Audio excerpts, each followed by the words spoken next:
আর যার কাছে বিচার পাবে কানে দিয়েছে তুলো আর পিঠে বেঁধেছে কুলো। আর সাংবাদিকদেরও বলিহারি যায়, কিছু না কিছু তো রিলেশন ওর সাথে আছেই, থাকতেই পারে, বাট টাকা পয়সার রিলেশনটা কেন? টাকা পয়সার সম্পর্কটা কেন?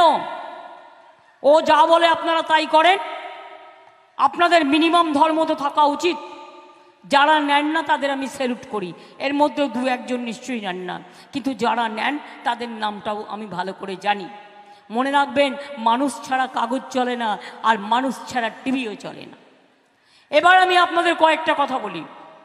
সামনে ইলেকশন, মোদিবাবু কি বলছেন, আমি ওনাকে মোদিবাবু বলে বলবো না, এখানে আমি গ্যারেন্টি বাবু বলে বলবো, আপনারা বুঝে নেবেন।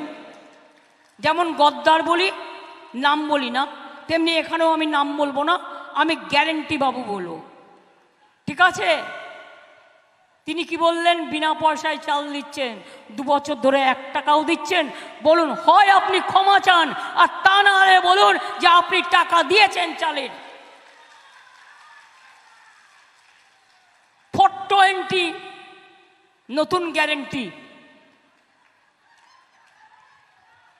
জিজ্ঞেস করুন, বলছে বাড়ি বাড়ি গ্যাস চলে যাবে।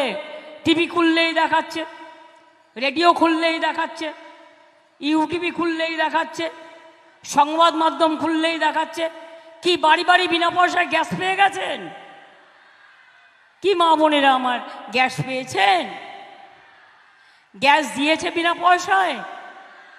তাহলে যে মিথ্যে কথা বলছে, এর উত্তরটা কি হবে? এর উত্তরটা কি হবে? তার মানে গ্যারেন্টি বাবু 420 গ্যারেন্টি গ্যাস বেলুনের থেকেও বড় গ্যাস বেলুন। No guarantee. এবার কি বলছে? সবাইকে বিনা পয়সায় বিদ্যুৎ পৌঁছে দেবো। দিয়েছে কাউকে? কাউকে দিয়েছে? কাউকে দিয়েছে? কাউকে দিয়েছে? তাহলে মানেটা কি হলো? 420 নো গ্যারেন্টি। এবার বলুন, আবার বলছে 70 বছর বয়সের পর চিকিৎসা করে দেবো। আরে ভাই, 70 বছর বয়সের পর কদিন লোকটা বাঁচবে? তুমি চিকিৎসা করে দেবে, আর বাচ্চা থেকে তার চিকিৎসাটা আমরা করব। স্বাস্থ্যসাথী আমাদের আছে, তোমার দয়া আমরা চাই না। বয়স্ক লোকেদের আমরা সম্মান করি, তারাও স্বাস্থ্যসাথীর আন্ডারে আছে। মিথ্যুক, মিথ্যে কথা বলা। তা আগে বলনি কেন? ইলেকশনের সময় ভাওতা দেয়া। No guarantee 420।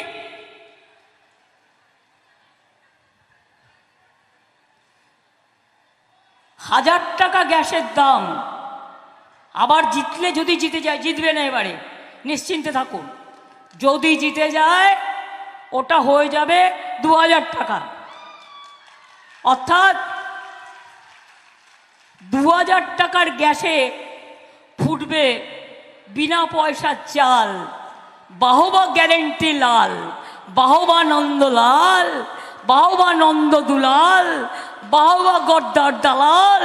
একবারও মুখ ফুটে সত্য কথাটা বলতে পারো না। কৃষকদের 10,000 টাকা আমরা দিই মাসে, এই বছরে। এমনকি যার 1 কাঠা জমি আছে সেও 4,000 টাকা পায়। তুমি দেখাচ্ছ কৃষক নিধি। কৃষক নিধি কিসের? যার 3 একর 5 একর জমি, কটা লোকের আছে? এখানকার চাষিরা তো গরিব চাষি, তাদের অত একসাথে নেই। 1 বিঘে থাকলেই ভাববে ওই 1 বিঘে জমিতে আমি চাষ করব। এখানে মাছের চাষ বেশি হয়, নোনা জলের চাষেও যাতে জমি নষ্ট না হয়, ধান নষ্ট না হয়, আমরা স্বর্ণ ধান আবিষ্কার করেছি। স্বর্ণ ধান তৈরি হয়েছে। যখন দীঘায় বিপদে পড়েন, ঝড় হয়, বৃষ্টি হয়, তুফান হয়, তখন কে থাকে পাশে? আমরা থাকি। সেন্ট্রাল 1 পয়সাও দেয়, 1 পয়সাও দেয় না, মিথ্যে কথা বলা ছাড়া। তা ভোটটা দেবেন কাকে? নো গ্যারেন্টি 420 কে আবার দেবেন? বাপ বেটা তো ছিল, কোন কাজটা করেছে 10 বছর? আমাদের মন্ত্রী হিসেবে যতদিন ছিল যা পেরেছে তা করে খেয়েছে, লুটে নিয়েছে। আমি আর নতুন করে বলতে চাই না, আমি খাতা খুলছি না, জনগণ দেখবেন।